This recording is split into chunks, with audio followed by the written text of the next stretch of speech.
Next جو tool ہم لوگ ڈسکس کر رہے ہیں وہ ہیلنگ ٹول اور پیچ ٹول ہے. ہیلنگ برش ٹول کا ایکچوئل فائدہ یہ ہے کہ وہ کلرز کو کہیں سے بھی چوز کر کے کسی بھی پرٹیکولر دوسرے حصے پر پیسٹ کر سکتے ہیں.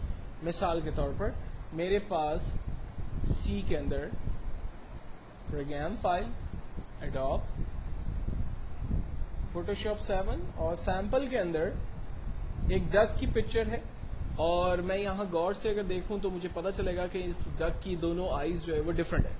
میں چاہتا ہوں کہ یہ دونوں آئیز جو ہے وہ ایک جیسی ہو جائیں, ایک ہی شیپ میں ہو جائیں. تو اس کے لیے ہم لوگ ہیلنگ برش ٹول کی مدد لیتے ہیں. ہیلنگ برش ٹول میں سب سے پہلی چیز اس برش کا ڈائمیٹر ہے.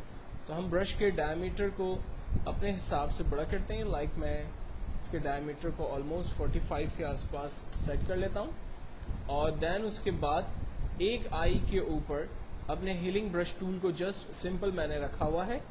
کی بورڈ سے الٹر بٹن پریس کریں گے اور ماؤس سے جسٹ کلک کریں گے تو اس نے اس آئیز کی کاپی اپنے پاس رکھ لی ہے. الٹر بٹن چھوڑ دیں گے, جہاں پر اس آئی کو ہمیں پیسٹ کرنا ہے ماؤس کو اس جگہ تک لے جائیں گے اور جسٹ سمپل وداؤٹ اینی کی پریس کیے ہم ماؤس سے کلک پریس کریں گے. آپ دیکھیں جو آئیز کی کاپی اس نے اٹھائی تھی وہ اس نے دوسری جگہ پر پیسٹ کر دی.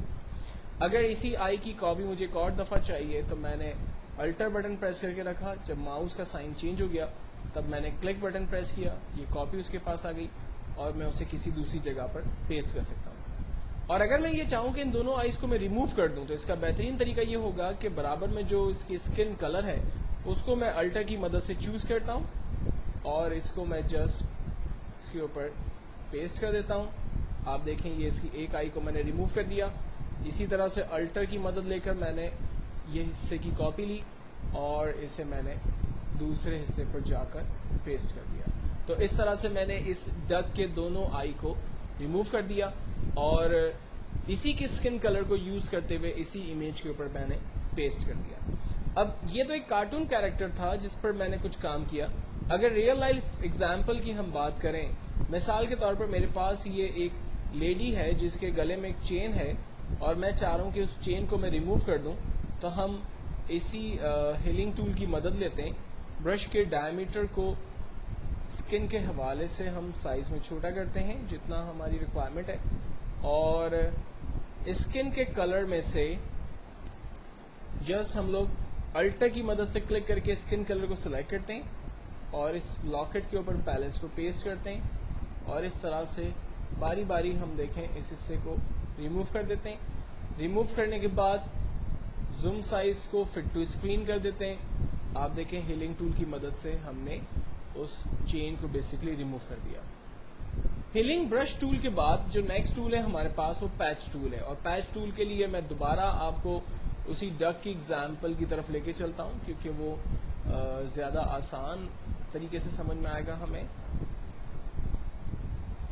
میں یہ چاہتا ہوں کہ اس ڈک پر کی آئی کے اوپر کوئی پیٹرن فل کر دوں, تو میں نے اس پرٹیکولر ڈک کی آئی کی رینج بنائی اور یہاں پر دیے ہوئے پیٹرنز میں سے وڈ کے پیٹرن کو چوز کیا بیکاز کہ یہ کلر جو ہے وہ ڈک کی اسکن کے کلر سے کافی میچ کرتا ہے. میں نے یوز پیٹرن کیا, دیکھیں وہ کلر اس کے اوپر پیسٹ ہو گیا. کنٹرول ڈی کرتے ہیں, ڈی سلیکشن. پیچ ٹول کی مدد لے کر ہم نے آئی کے دوسری آئی کی رینج بنائی. وڈ کلر کی مدد سے ہم نے یوز پیٹرن کیا, کلر فل کیا. کنٹرول ڈی کی مدد سے ہم نے ڈی سلیکٹ کر دیا. تو پیچ ٹول کا جو مین فائدہ ہے وہ یہ کہ پرٹیکولر حصے کی آپ رینج بنائیے اور اس میں آپ کوئی بھی پیٹرن جو آپ فل کرنا چاہتے ہیں وہ آپ فل کر سکتے ہیں. آپ کی امیج پر وہ پیٹرن جو ہے وہ نظر آئے گا.